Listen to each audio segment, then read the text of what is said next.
This is an Alexandrian Media original podcast.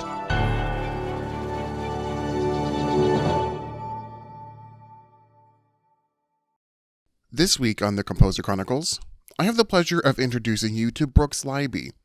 His background as a violist has given him the push he needed to pursue a career in film score writing, using that skill to produce micro-budget film scores with musician friends and GarageBand. Although he currently dual-wields the position of cinematographer and composer, it is his affinity for music that keeps him closer to the side of composition. Brooks's film Legacy Prologue is an award-winning film with the Orlando Independent Filmmakers, which is his first film to have received an award. Stick around until the end of the episode to hear a selection of pieces by Brooks, including two wrongs from the film Meyer, the unused track The Fallen Jedi from the Star Wars fan film Trial of the Fallen Jedi, the credit suites from Alia, and a mix from his film score for the short film Entrance. In the episode, you'll hear a clip from his entry for the rescore of the short film Spring.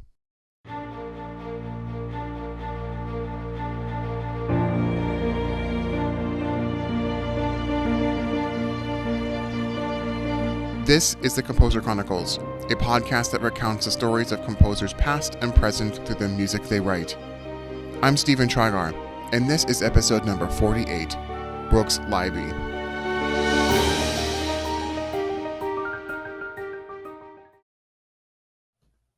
All right, and we're recording. Hello, Brooks. How are you doing today? Hey, I'm doing good. It's a usual Saturday.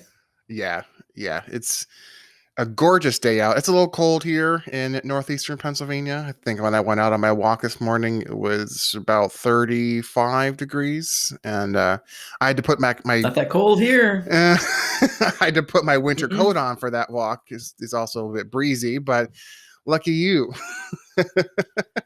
Yeah, here in Conway, South Carolina, it's in the 60s, mid 60s. Nice. But it is windy. So if you don't got a jacket on, you're going to get cut by that wind. Yeah. Well, let's start with tell us about your journey to becoming the composer you are today. All right. So it all started when I was born. And as a kid, seeing, movies like my dad introduced me to so many like sci-fi movies. The one that hit hardest was Jurassic Park, and that's still a stinger with me today. I have so many just random things that are Nice. Jurassic Park related, and I carry that thing around with me all. Oh my god, even the coffee mug. I'm not even joking. Wow. It's Mr. DNA. Yeah, but that wasn't planned at all, and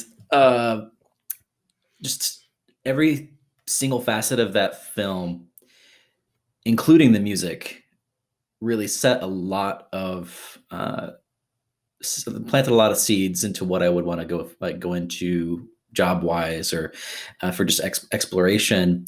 And over time, I started getting into like independent film projects with friends, making friends with similar interests. Through high school, I had a mentor. Her name was Leslie Etherson. She was part of the audiovisual, or she was like the audiovisual person of that school. And she kind of focused me into that direction where I was like, man, cinematography is pretty sick. You get to pretty much just paint this movie and make it look how it looks. You get this descriptor from a director, and then you get to visualize it to the best of your ability. That's so awesome. And Jurassic Park was one of those things where I realized, wow, like people work on these movies. Like these dinosaurs that weren't there, someone sat at a computer and had to figure out how to do that. Mm-hmm. Before then it was stop motion. Yeah. But and even Dean Cundy's really simple work behind the camera on that, over time I became to really appreciate it. And nowadays there's so many flexes and cinematography, I still am really obsessed with that stuff. I mean, you can see the camera I'm working with right now. This is something that I built up to as I'm, just trying to develop catch up with technology and, still also try to impress while making really short, low budget things. Mm-hmm.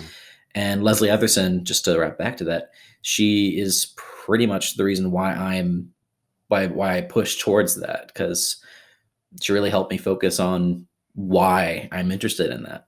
Mm-hmm. In that same school, I was in orchestra, and that's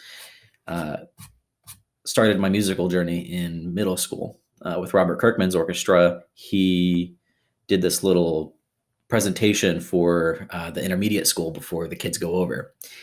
And I was really just like, whoa. That was the first time I ever seen a live orchestra. It's all students. I was like maybe 8, and I was just like, whoa, this is really cool. This is awesome. I was like, I want to play something, but I don't know what. But then just talking to Robert the very first time, he was like, well, if you're not really sure, then maybe start with viola and then see where that goes. And that was the instrument just throughout middle school, high school, and even a little bit the early state of undergrad. Just I violaed it up. I love that instrument. I think it's really underappreciated. And yes, it is. it resonates with me because I don't know. It feels like it's a really, like the sound of it's really easy to connect to, if you know what I mean. Like its range is so human-like.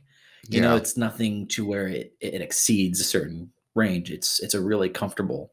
The alto clef is just a really comfortable range of sound. Yeah.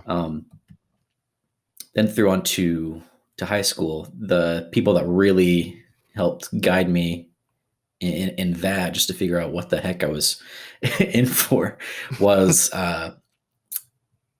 Charles Allen, who actually passed away 2 years ago. Or no, man, he passed away during high school. That was not 2 years ago. That was, man, 2013 or 14. He passed away, and it was actually on April Fool's. So his anniversary was just the other day. Wow. Which is pretty crazy. Yeah. Yeah. And he was awesome. Everyone loved him. And his passing actually ended up bringing like the orchestra and band together, because otherwise you have that young rivalry where everyone's like, flutes, violins, that that existed. I don't know why. I don't either because I don't either because it's like eventually if you're going to be in a professional orchestra, you have to be together. So yeah. I guess none of us really realized that, because at that orchestra, it was like marching band and jazz band. And then we did have a few times where we came together and were a symphonic thing. Like playing Apollo 13 and a few other big orchestral scores like that, which also really pushed me into like, film scores. These hit different. And after Charles Allen, there was Van Clark, who came in temporarily, or no, it was Ashley Purcell. There were 3 people throughout high school. I had a lot of instruction, which wasn't supposed to be the case, but things happen. Yeah. Ashley Purcell, who is I think she's a trumpet player and a cellist, and she plays with the Long Bay Symphony here in town. And she came in temporarily until they found someone for full-time. After about 6 months, Van Clark then came in and took over, who I think he had mainly band experience, marching, jazz, but he also was familiar with the orchestral seating and just pretty much just how to conduct. That's pretty much all he needed, and he had us. And he was great too. He was. It was interesting because it went from Alan, who was really strict. He was kind of like, have you seen the film Whiplash? He was kind of like the J.K. Simmons yes. type, where you really, really like the guy, but if you play the wrong note, you're gonna be there for a minute until you get it right. And then Ashley Purcell was a lot more vanilla. She had a little bit more attitude, personality-wise, but she was a lot more easy to please, I guess, in terms of playing. And then Van Clark kind of came back to that more strict. You better get that note right. You can't play your scales. What's wrong with you? Yeah. That kind of thing. I'm just paraphrasing too, but Yeah. so it was an interesting curve of being guided. But yeah, I mean, both all four of those people, Etherson, Allen, Purcell, and Clark, they showed me like, yeah, this is definitely what I want to do in some capacity. I love music and I absolutely love film in almost every single way. And then college came around. Yeah. I'm just like, film school, let's go. But some film schools don't have a lot of scholarships. Yeah. They're tough in that regard. So after not being able to find, and I was accepted into almost every film school that I applied to, I was like, this is so cool. But at the same time, like the scholarships, money, you need to be able to pay for it. Absolutely. Yeah. And there's a local school here that I live right next to practically right now, Coastal Carolina University. I did a tour of that, and it was a beautiful campus. It's a smaller campus than the other ones that I've seen, and I really liked that. It seemed like everyone there. It seemed like everyone kind of just knew each other, like Yeah. a small town. It's like if there's gossip on the other end of the campus, it'll be heard. Like the business building, it'll be heard in the arts building. Yeah. That kind of deal. Yeah. And getting there, I started in the film practice where I really wanted to just further that, because getting out of high school, I was like, man, no more orchestra. Oh well, I'll just go on to this thing. And doing that, found a lot of people that I was like, man, this is great. I didn't need film school at all, because there were little corners of this humanities building where, man, we're really trying to up our video game, and no one here is interested in that. And then there's a grapevine, where someone's like, hey, there's this kid in my class who made this little short film with aliens. And I was like, oh, there. So basically just got funneled along through these departments. And then I landed on Michael DeGiorgio Jr., who was my boss for quite a few semesters. Wow. I got a work study position at his digital studio, and meanwhile, he was trying to get his master's. I forget at what school, but he was developing a master's in film and television and needed to get through his classes, make some short films, some things like that. I was like, this is perfect. And it was, because not only does he get help with his projects for his master's, but then also, I pretty much have an internship here that's practically working like a film studio. I got to do pretty much every little thing that you can imagine was done on a film set, but just really small. Yeah. The microbial version of everything. And one of those things was film scoring. There was a lot of things, or a lot of projects, that required music in the end. And for the longest time, we used just sort of like royalty-free tracks. And then a realization just smacked me in the back of the head and was like, you were in orchestra for 8 years. Why are you using royalty-free tracks when you could just make things yourself? Right. I was like, why didn't I think of that sooner? Thanks, conscience. Now I feel bad. And that's kind of where that started. And that was maybe like the end of the second half of sophomore year, which was 2016. Yeah. And basically from then to now, just working on multiple different projects, still bouncing between departments. Either I'm behind the camera on one thing, or behind the keyboard and contact on the other. So it's really just flowered, and I'm really it's another one of those things where I'm rethinking what the heck I'm supposed to be doing in life. And Yeah. the more I go, the more I'm like, man, not only is like film scoring one of the, like, I don't have as many problems with Yeah. in terms of just like hitting roadblocks. Mhm. I get a lot of writer's block. I tend to get fatigued with filming things, Mhm. but not with music. Yeah. It rarely happens. That's good. Which, I mean, it happened recently. We talked about that spring short film rescore Yeah. for what was that company called? Blanking on that, but it was for a pretty much a charity.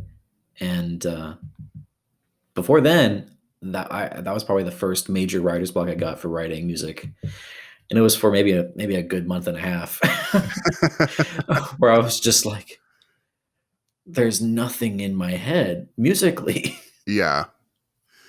But then that came around, and I'm glad it did, because I think that really jump started that engine. Yeah. And it was, yeah, that was a great project. I remember you sending it to me and having me listen to it before you submitted it. And it was a great piece. So congratulations on Thank that. you. Thank you. Yeah, I missed the deadline, but I really like it. I Yeah. think it was one of my more vibrant Hmm. works, which, usually I'm in very dark textural places when it comes to music. So I was like, man, I get to be John Powell for a week. Yeah. Let's make this pretty. Yeah. And it's a very pretty animation too. It's very colorful, very bright. The full short film is so beautiful. I think the whole thing's almost 8 minutes long. Wow. The clip they provided was only just over a minute, I think. Yeah. So there's a lot more, and the original score for it was amazing. It's like a Nordic Celtic mesh. It's like you can't really tell where the music's from, but Mm. the way, I forget the composer's name is just right now. But yeah, I can't think of it. But man, yeah, big fan of the original score on that. Yeah. I actually haven't heard the original score on that. I've heard many composers rescorings of that project, and Yeah, a lot of them are sound very similar. I think just because a lot of people got this, it is a very uh it's a beat by beat kind of thing where you can yeah, pretty much exactly. tell where composers are going to go. Yeah, Yeah. So but yeah, there are a lot of people that I saw that that did that rescoring. it was big. Yeah. Like, I think that was probably their biggest thing. QTube, the QTube. That's what the company's Okay. called. Yeah. I, I wouldn't know. But they have a whole catalog of rescoring clips that people can make an account in and go into their library, download the clip, and then Wow. do their thing, and then put it up with their hashtag and all that, and they'll promote it and, yeah, get your name out there further, which is Yeah. cool. It's a really cool company. Yeah. Yeah, that's great. Yeah, you talked about doing a little bit more darker stuff, and it's funny that you mentioned that because recently I asked you if you'd be interested in doing a project for a friend of mine and fellow podcaster Dustin Holden with Dustin Can Read. And he's working on a project. I don't know how much of that project that we can talk about yet, but you recently started doing film scoring for that, and that's been really dark. So has it felt like you've been sitting right at home in that project? Oh, it's so much fun. I mean, talking to Dustin, he has a really cool, unique vision for it, and I'm not gonna, like, pitch the show for him, Hmm. but it's pretty much showcasing the Fear Street novels by R.L. Yeah. Stine. Yeah. Um, these new characters are talking about certain murders or something that happen narratively throughout the books, and treat it like the real deal. Hmm. And he wanted a sound that was evil, dark, but also playful, and you come upon this idea and it seems safe, but then you can die. Cool. Yeah, just like that was pretty much the vibe from it. And yeah, talking to him was a blast because he had a ton of musical ideas. He pretty much did all of his music beforehand, from what I understand. Mhm. Um, he's like, I'm not a composer, but I fiddle around with this app and get these certain sounds, and it worked. And I had listened to the thing before, but he was really excited about it. I was like, you know Yeah. what? This is awesome. You have a ton of all these musical ideas that I can easily understand because Hmm. you've done this stuff before. Yeah. His podcast has a lot of his own kind of musical ditties that he does, and he Yeah. sings his own theme music, and it's great. That's so cool. But yeah, this sound is it's a unique sound that I haven't really played with before, which is that like, Mhm. that playful side of horror. Yeah. So really tuning into like Goldsmith with Gremlins and I guess for a broader, more like easier thing to pin, Child's Play. Like that was a Mhm. really easy thing to tap into. Yeah. Um. So, I'm just kind of like pause for a second here. Um. You're good. When I think you've pretty much already talked a bit about it, but I'm trying to think of something like going through, because you did a more recent discovery of you really wanting to focus on composing music. Um, Mhm. I'm gonna save my questions about uh your actual music, and I'm struggling to pull open the uh the file. Give me 1 second. You're I good. should have pulled this up earlier. My phone is not letting me open a zip file. I was trying to Oh remember. no. Um, I'm trying to remember the names of your pieces, because we're going to talk about those after I kind of break the do the break. Gotcha. 1 second here. Um,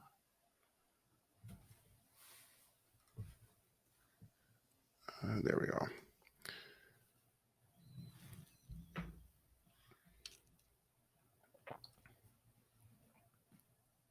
Okay, I think I know what I'm going to ask. So, um, but I'm just going to pull this Woohoo. up really quickly before I do, because I want to Okay. make sure that I'm on the same page as you.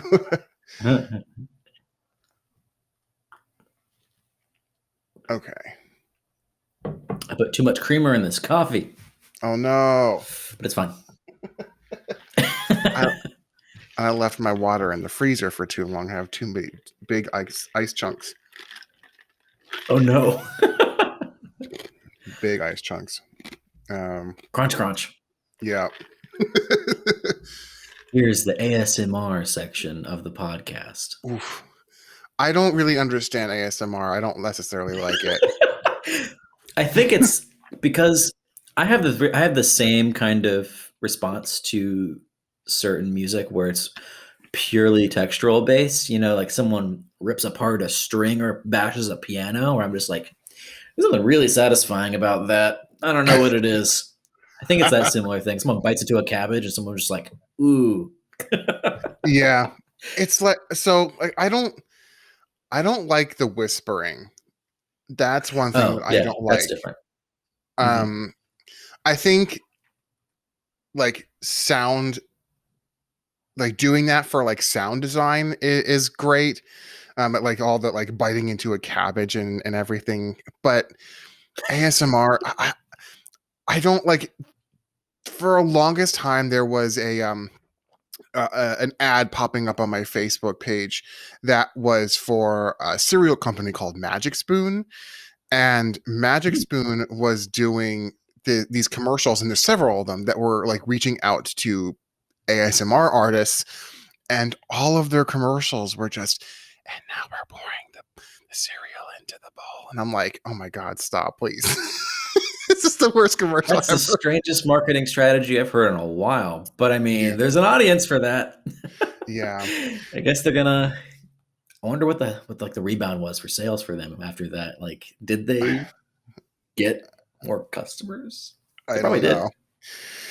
Anyway, um, this is pulling up really slowly, so I'm just gonna continue on. Okay.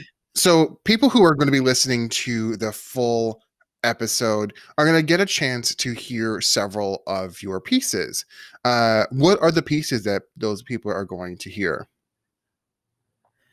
So I believe I threw at you a few actually from the underground. I almost said underground, from the undergrad portion of the journey, the old journey. One was from like pretty much a 48-hour like film festival kind of thing, Okay. where I think it was the AT&T Create-a-thon. And this is the first time that I ever was in California. We drove cross country. There's a whole story with this thing. Oh, wow. We drove from Conway, South Carolina, pretty much Myrtle Beach, to Mhm. Burbank, California. Wow. And boy, oh boy, that was fun. I would do that again in a heartbeat. Though, the college paid for a lot of things. That made it really easy. That made it so easy. Sure. Yeah, yeah, like once in a lifetime sort of thing. Wow. And got to film on like the Warner Brothers lot. It was a lot. Like that whole trip was just like, it's a dream. Mm. This isn't real. So we're working on this film, and it was basically directly inspired by Reservoir Dogs, the Tarantino film. Mhm. Because we just like the idea of like the film just starts after the heist and everything's going wrong. So we just took that basic idea, did this, and we were like, morality, what is right? So these two complex characters who met each other and did this bank heist, and now they're on the run in the woods. They both have their reasons, but like they're both kind of crappy reasons. Mhm. And the director, Michael DeGiorgio, he has some friends back where he's from, actually Philadelphia, Mhm. where Nice. yeah, Michael DiBernardo and Roland Kalin, I think that's their name. Okay. I think that is their names, Mhm. and they are a little bit more like band oriented with in terms of like rock band, that sort of thing, electric guitars, Okay. Roland pianos, and he was talking to them about scoring it, and because of like tight schedules and things like that, they could only send in like improvisations and layers of certain things.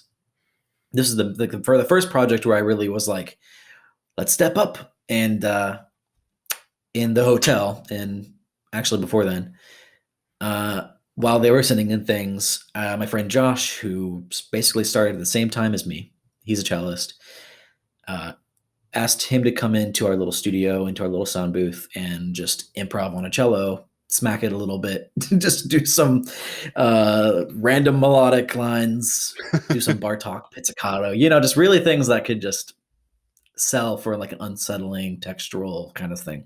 Yeah. And after about an hour of just playing nonsense, he played a little bit and I played a little bit, pretty much like 30 minutes each. And we got some good stuff, and a lot of it made it into the music. And I think the track that I gave you for that film called Meyer, it's called Two Wrongs, which again, that concept of like, what is right? Yeah. uh,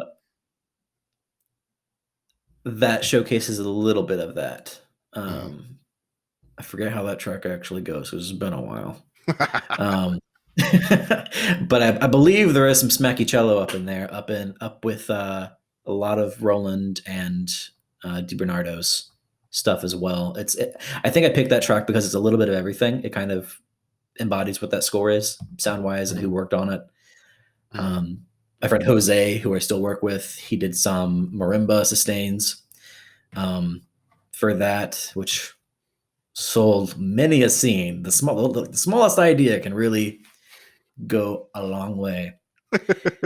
Uh, and the next thing from 2019, it's Mhm. actually part of an unused score that I wrote for a little fan film we put together after we got some more people into the studio, and we had like a little team going on. We were like, let's make a Star Wars short film. And we did. It was so much fun. It's called. It was supposed to be set in like the Old Republic era, so it was called Knights of the Old Republic: Trial of the Fallen Jedi, and it was a blast. Like the whole production period was amazing, and Nice. I think this score took the longest for me to write because I was like, "This is a Star War. It's gotta be big." Yeah. But and this score is like, I'm sure if you've heard it already, it could be easily described as a kitchen sink track where everything is just thrown in. Yeah. I think this track is actually one of the smaller, and it just kind of grows as it goes on. Yeah, The Fallen Jedi. This was one of the last tracks, actually, maybe the last track before credits on that short. But most of the score was scrapped, and I think they went with, which I have no problem with at all because it's amazing music from the Old Republic games, which I believe was Wilbur Roget III. I don't know if that's his exact name. I think that's who scored that one. He did one of the Old Republic games, so I believe it was his specifically. And I mean, a lot of that music is perfect. But just to get this out there and get it heard a little bit, I thought it'd be a good idea to just let this in. Yeah. Then the next track from last year is for a short film that I did in Orlando. I lived there for a year with a nonprofit company, Boots on the Ground Theater, and they were building up a feature film idea for all these different stories that the director collected. She interviewed all these real people in Ukraine, like in active war zones and more neutral grounds, but all these different stories about anti-Semitism, the conflicts there, and persecution throughout history of Jews coming from Israel to Ukraine, and sometimes the struggle going back, etc. Like, it's a lot, and working on that project from proof of concept to then, a lot of musical ideas were flowing through my head, and it was a little bit until I was the composer for the short film. For the feature, they started working with a composer out of Atlanta, Evan Hodges, who writes amazingly nuanced music. I actually went with a film festival with him, and just talking to him about music and his process. It's cool. He works out of like a storage shed that he built a studio in. Wow. It's crazy. He has a YouTube channel, and he made a video about it. So anyone who's interested in that, go check out Evan Hodges on YouTube. All right. I'll have to do that because I'll have to do that because I have not seen that. It's wild. And they were working with him beforehand on the features music. Drafts and drafts of different movements for dance pieces that would be in the film. Because conceptually, it was a mix between a documentary, a art film, in the sense that there was interpretive dance or modern dance, which required music to be choreographed. There was a dance director, Dalton Hedrick, who loves working with music, so that was a big thing with him. He's also a musician and songwriter, composer. We co-composed this score, actually. That's an important detail that I should not leave out. And yeah, and Evan really just killed with music. I believe the project is an audio show. I believe it's a podcast now, like an audio drama. And I think it is up. I think it is released. And what is the name of that? So Evan's score might be out there. It's called Alia. Okay. Which I believe is Hebrew for to ascend. Okay. I could be completely wrong about that, but I was on that project for a while, so I hope I'm right. Beats me. I don't know Hebrew.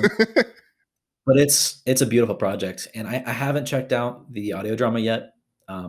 But if it's the same script that I'm familiar with, and with Evan's music, I'm sure it's amazing. Mm, So I have to check that out still. So, but this yeah. credit suite is pretty much just an encapsulation of different tracks throughout the short.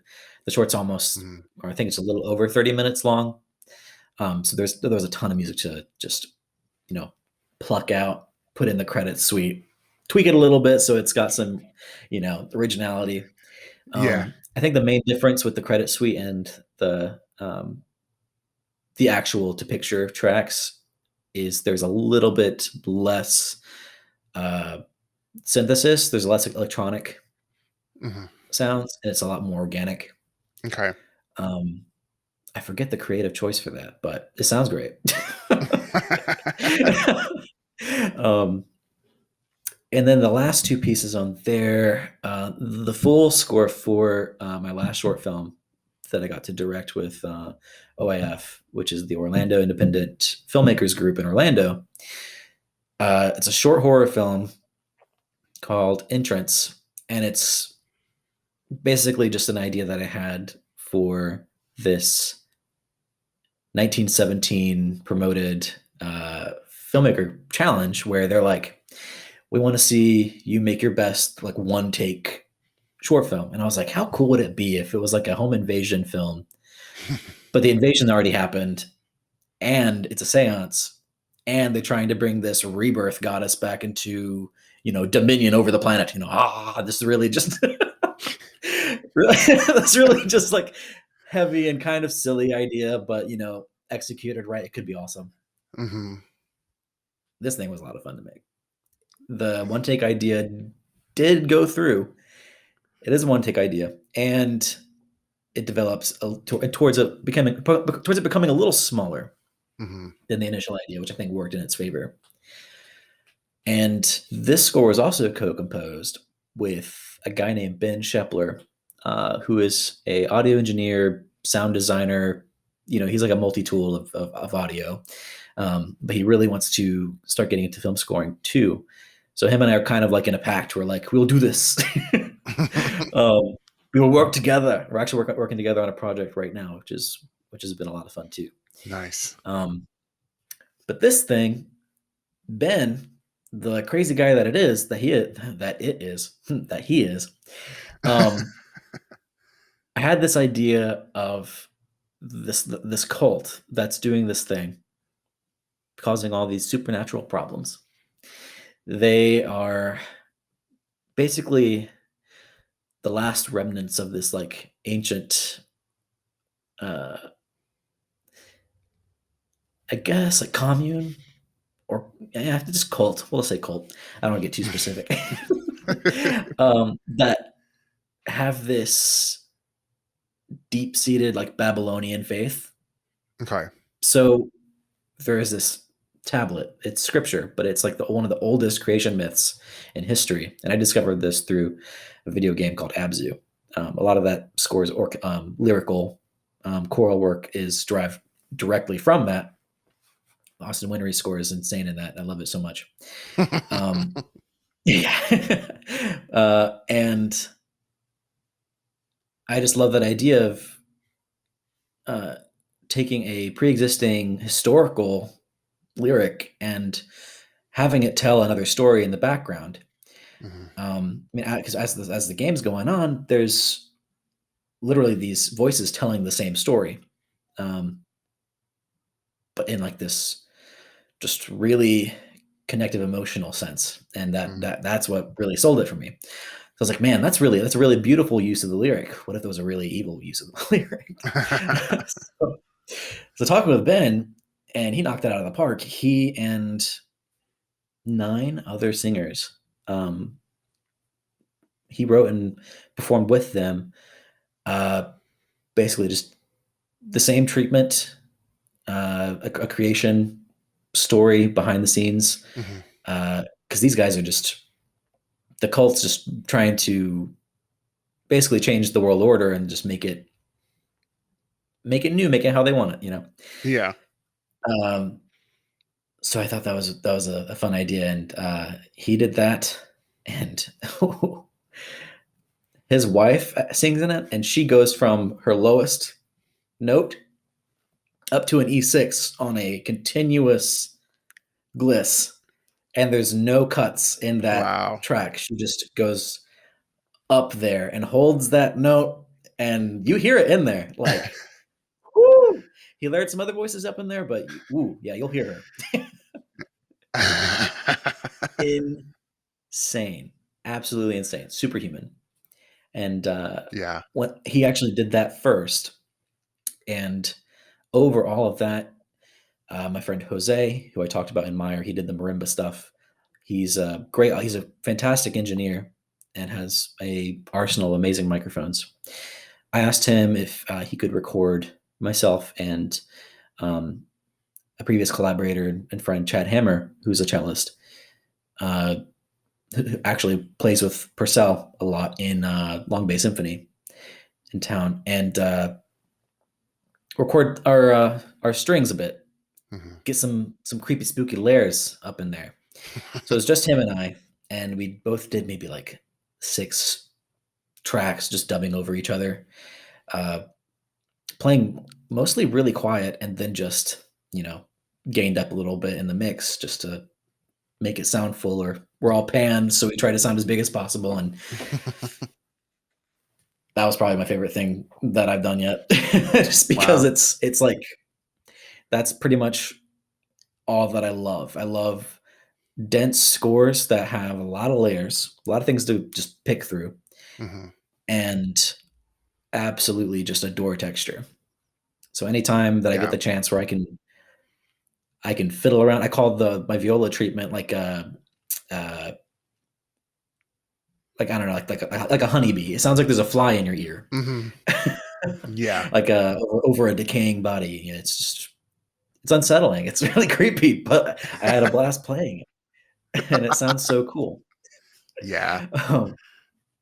So that was the treatment on that one, and this score has actually been in my first win collectively as film composers. Wonderful. The OIF, they do anytime they do a challenge like this, they usually have a celebration after where they do a award ceremony, and they get a great venue. There's a screening. I believe that screening was in Disney Springs, the AMC there, and Wow. it was awesome. COVID regulations up the wazoo, of course, and everyone was masked up. There were still drinks and things like that, concessions, because the theater got to make money too. And Yeah. but that was a blast, and yeah, that was a shocker that night. I'm sure. But we were so excited, and I left the award with Ben because, I mean, the work he did, taking Babylonian and just turning it into something else. We referenced the score from Abzu a lot, just because trying to find transcriptions, and I worked with his assistant a little bit, Austin Wintries, Dallas Crane, to try and help us out with that, because he's also really obsessed with linguistics and cuneiform. I think that's how it's pronounced. Okay. The alphabet of it all. To try and see what's the easiest way to do this, and we found a lot of pages of taking those letters and what they mean, because the language works different than a traditional alphabet. And but yeah, he really deserved that. So I left that with him and his wife, who also in turn deserved that gliss by itself. Holy crap. Good I could talk stuff. about that forever. Like, if you need the job, call me. I will convince you. She's a brilliant singer. Wonderful. And the last one is the Spring Ray score for the QTube, which is my most recent full thing. And it sucks because I want to tweak a few things, but for some reason that Logic session really is just, it's having like a seizure every time I open it. I don't know what's going on. It's something with the playback. And I tried to talk to Dallas about this too, but there's just no answer to it. It just starts the playback just goes from time code to time code, and it just it's very strange. But there is a final piece, and that's how it stands right now.